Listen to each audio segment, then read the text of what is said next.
Bruchim Habayim, we are continuing on Shulchan Aruch Orach Chaim, and we are in the middle of Siman Resh Mem Dalet in Chot Shabbat, Daf He Amud Bet of the regular prince of Mishnah Berura. We're discussing what yes and what not could be asked for a Gentile to be doing for a Jew, partners, workers, and bosses. What exactly is permitted? What is not permissible is the question of our Siman, and we started Sif Gimal, where Maran writes, "Im banu enam Yehudim Yisrael beit b'Shabbat b'Isur." If the non-Jewish crew built a house for a Jew, having him in mind when they built it, and this was done on Shabbat, then nachon lachmir shelo yikanesu bo. We're talking about the case that it was a contractor job. It was bekavlanut, so it didn't have any technical problems of Hilchot Shabbat, but it had the problem of Marit Ayin. It was still within the tchum, within the Jewish eyesight, so to speak, and therefore it was not a proper thing to be done, and therefore nachon la'achmir, it's fit to be stringent and not live in that house. We spoke about making ADUs and additions and so on and so forth. We spoke about all of those details. The Rama writes over here, if you made it clear, so I don't want you to work on Shabbat. I don't want you to work on Shabbat. You made a Tanai, a condition with your crew that you don't want them to be working on Shabbat, and they did it anyways. Against your will, going against your directives. He did it for himself to do it quicker. Then you don't have to be necessarily concerned about it. So now, of course, the Mishnah Berura wrote on the words of Maran that if the workers were not just the issue of Marit Ayin, but rather you paid them to work daily and they worked on Shabbat building something, that is like transgression Shabbat 101. That's not just because of Marit Ayin, because it looks bad to the onlooker, but that's technically a problem. And when you have a technical problem, then you should not be using it Meikar Adin. And Derech HaShulchan, Rabbi Yitzchak Tayev, not to be mistaken with Aruch HaShulchan of Rabbi Yechiel Michael Epstein. You know, once Chacham Obadia in a shiur was mentioning a psak from the Erech HaShulchan, and someone asked him, said, Chacham, Aruch HaShulchan? Why the Tipesh thought that Harabadia made a mistake, maybe. Harabadia says, no, Erech HaShulchan, Rabbi Yitzchak Tayev said, Aruch HaShulchan, lo yagia afilo l'kar sulayim shelo. Aruch HaShulchan would not even get to the toenails, so to speak, we would say in English, of the Erech HaShulchan. HaShulchan was in Tunisia a tremendous Gaon v'Kadosh, Lamdan and Baki, a fantastic sefer. So he writes in Erech HaShulchan the same thing as the Mishnah Berura over here, that if you have a technical problem that Shabbat was transgressed, not just because of Marit Ayin, then you should not be using that. That would be Isur Meikar Adin to live in that place. And he writes that the regular language of Maran over here is muchach, is clear that we're talking about the case that they built it bekavlanut, but it was within the tchum. They built it as a contract. In other words, you don't care, the Jew doesn't care if they work on Shabbat. They're not getting paid for working on Shabbat. You say, like, build me this room and I pay you $50,000. I don't care when you build it. I don't know how you build it. You do it and you get paid. It's a contract job. And therefore, Meikar Adin, it would be fine if they would work on Shabbat. Aside from the issue of Marit Ayin, that the onlooker would say, well, second, I thought Reuben is Shema Shabbat, and now you see over here that he's working on Shabbat because he's hired workers to build him a house. That is the problem of how it looks to people, not an intrinsic Shabbat problem. So it says, the Yebi Omer, Chacham Badia has a tshuva similar to this in discussion of working on Shabbat, workers and teams and construction crews and so on. And he says that even if the goy did bemezid, he knew that is asur to hire workers on Shabbat and build, and he did it anyways. He gave a schir yom, he hired workers to work on Shabbat, and built an entire structure. But the Eved, Havadia says, it's not asked to use that house. But the Eved, you could still use it for himself even, and Koshken for other people, not like the Aruch HaShulchan that we mentioned before yesterday, that he says for sure in that case of Mezid, you cannot use the house. So therefore, if you have a case like this, especially if a person was not from and they did it, and now they're Choser B'Tshuva, and they're wait a second. Am I, half the community here is in construction business. Like, well, I had my crew built this on Shabbat because they were working for me a day job during the week, and the only day that they were free was on Shabbat. So I had this ADU literally built on Shabbat. Every Shabbat they were building a little bit. So now what do you do? So they should ask a she'ela, because again, as we mentioned, this ends up becoming a machloket aposkim, and Chacham Badia kind of like saves the day for many of these cases.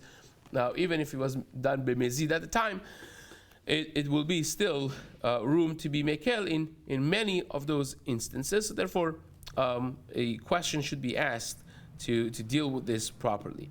So says the Mishna Berura at the very tail end of this Seif, and we added the Ramah, that if you made a condition with them and they went against your condition, the construction crew went against your clear directives not to do it on Shabbat, and they did it on Shabbat, then the Ramah says you don't have to necessarily be concerned about it. The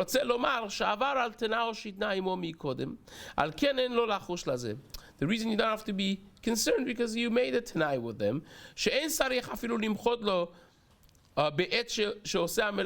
Even if by Shabbat you're passing by and you see they're working, you don't have to go yell at them. You already made your condition clear. They going against your condition. You don't have to necessarily go out of your way to stop them from working. And that's what the Vilagaon seems to indicate clearly in this part on the Ramah's word as well. But one interesting Magen Avraham that disagrees with this, Ayen b'Magen Avraham shemefakfek meod bedin ze. Magen Avraham does not understand this Ramah. The kevan shehu mechubar, says the Magen Avraham basically, we learned the fundamentals of this Siman.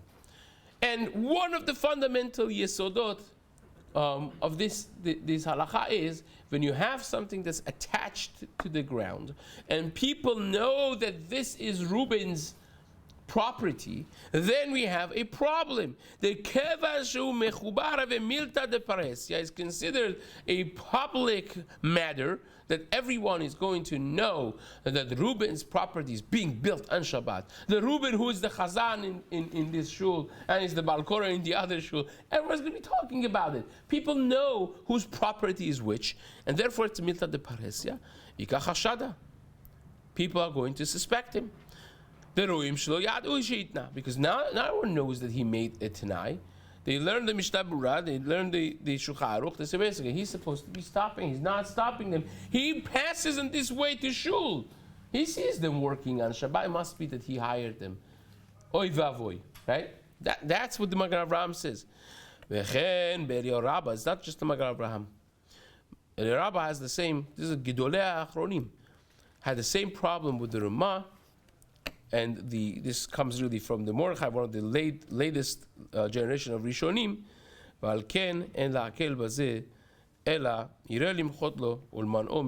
Says the Chafetz Chaim, therefore, do not rely on this Ramah. The halacha should be, if you see them going against the condition you made, you veer off your path, you go there and you stop them from doing what they're doing. He says you don't have to pay them extra to stop.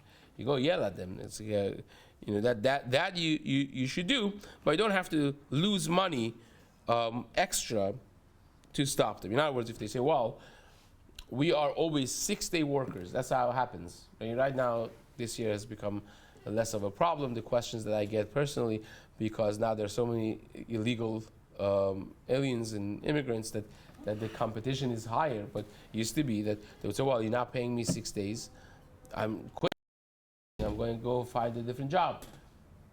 And then you would have to pay them a paid off day, and that's losing money from the pocket. Says the rabbi, you don't have to lose money from principle, but you will yell at them if you have made a clear condition with them. That's something that you would have to do. So says the Mishna Berura, כיוון שבכך התנה מתחילה ונרצו לכך, עד כאן דבר משמע לשונו, דאם לא התנה מתחילה, אין די במחרתו בלבד. If you made a mistake of not making this clear from the beginning, and now you see they're working on Shabbat, and say, don't work on Shabbat, I'm Jewish. And they say, Chacham, we don't care you're Jewish, you're Jewish, we are Latinos, we work on, on Shabbat, and we need 6 days of pay. Then, says the Mishnah Berura, you would have to do anything to stop them, even if you have to pay them a day's pay without them working. That's what you got to do, because your fault that you did not make this clear when you hired these people to work for you, and it will become a problem. In the language of the Mishnah Berura, you have to even spend your money to make them stop. The pasha, the reason for the Yaraba is because it's your fault. You should have made to deny the condition from the beginning. Chafetz Chaim says, okay, this is what the Mishnah, the Rabba Paskins, halachically speaking, Sarich Iyun is not so clear to the Chafetz Chaim. Now, this becomes a layer deeper. If you take a look at the Berura Halacha over here, he has a whole arichud over here, and if you take a look towards the end, the last 5 lines, he says, Mikol makom ledina sarich iyun, the meharambam, because from the Rambam, which the Shulchan Aruch paskins like this, in the beginning of this Siman, in Seif Aleph, we had the words of the Rambam, mashma de kibolet mutar limsor lo lechatchila, that if you did kibolet, if you did a contract job, not a day paid, you said, get this job done and I'll pay you X amount of dollars, then you could do this even lechatchila. Well, when it comes to Shabbat, then you have to stop him if he wants to work. But when it comes to merchas, even the Rambam, holds that it should be a problem. But at the end of the day, it doesn't seem to be a problem that will be b'di'evid. You would have to do in a kibolet case.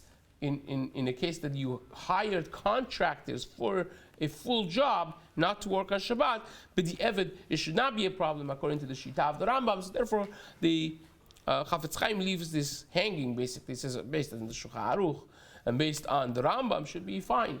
And that would be the halacha for the Sfaradim. Again, the Ramah takes this psak seriously, and of course the Eliyahu Rabbah and the Magen Avraham, but at the same time, according to what the Shulchan Aruch seems to pass in like Rambam, will be certainly more room to be mekel in a b'diavad case.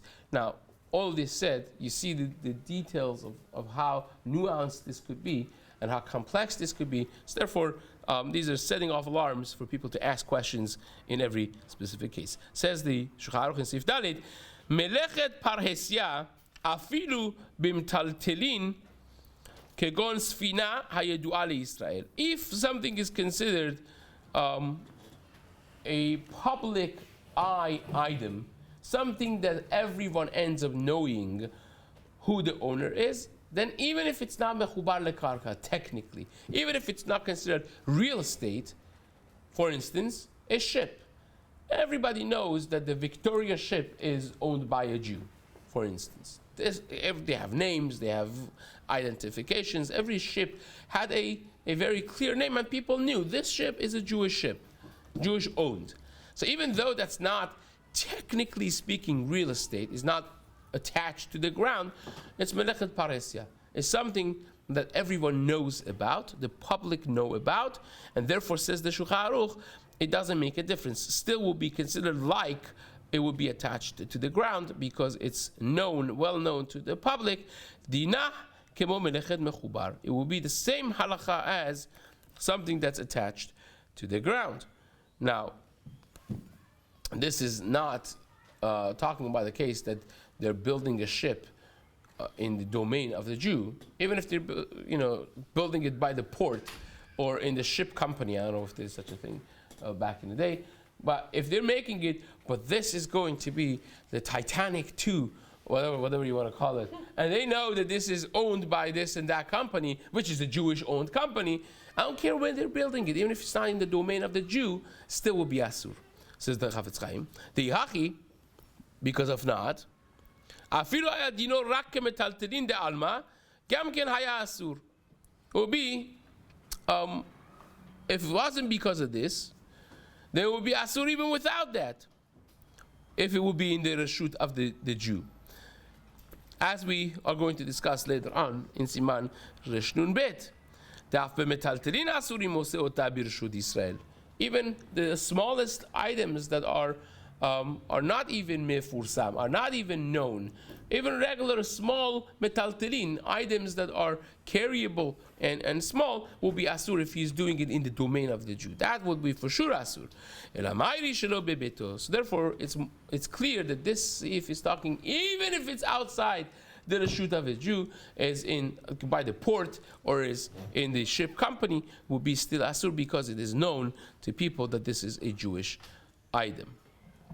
Okay, so that being said, But really, if it's outside of the Tchum, who's going to see it happening? we're not talking about outside the Tchum necessarily. If it's by the port and the port is in the Tchum, or it's in the ship company in the Tchum. We're not talking necessarily outside the Tchum. Now, before we spend more time on this, the Davkai Mose et Asfina b'makom galui u'mefursam. That's only if it's in a open area, right? You're doing it by the port, or you're doing it in a company that is, people see the outside area of the company when they walk by to the shul. That's it. But the imbetzina elachmir baze. But if you would be betzina, if it's in a place that nobody sees, nobody knows, right? Then you don't have to necessarily be very specific about it. As we discussed this, we mentioned it, we're going to really have it later on in Siman Resh Nun Bet, but that would be now fine. Now, if you have a goy that does something that's not attached to the ground, and it's not going to be attached to the ground, like the tiles and the stones and so on, and he's doing it in his house, covered, nobody sees, then even if the item that you are working on is going to be known that this is a Jewish item, like the ship case that we have in the Shulchan Aruch over here, then Chazal were not specific. The Gezerah of Chazal did not include this item, as the Shulchan Aruch and the Achronim discussed this in Siman Resh Nun Bet. So the difference is, if this goy would be mesatet avanim, would be cutting stones or tiles, which are going to be attached to the ground, even though that he's also doing it in his company behind closed doors, it still would be asur, right? Because it's melechet davar hamechubar. Because it's going to be attached to the ground. It's part of the gezerah, the general blanket enactment that Chazal made, that real estate items is going to be asur across the board, regardless. But then you have something that's not attached to the ground, but it carries the same severity and halacha as something that's attached to the ground. Namely, a ship. It's something that's known, people know this is, this ship belongs to this Jew. And it will be asur. It will be asur even if it's outside the domain of a Jew. You're building the ship by the port.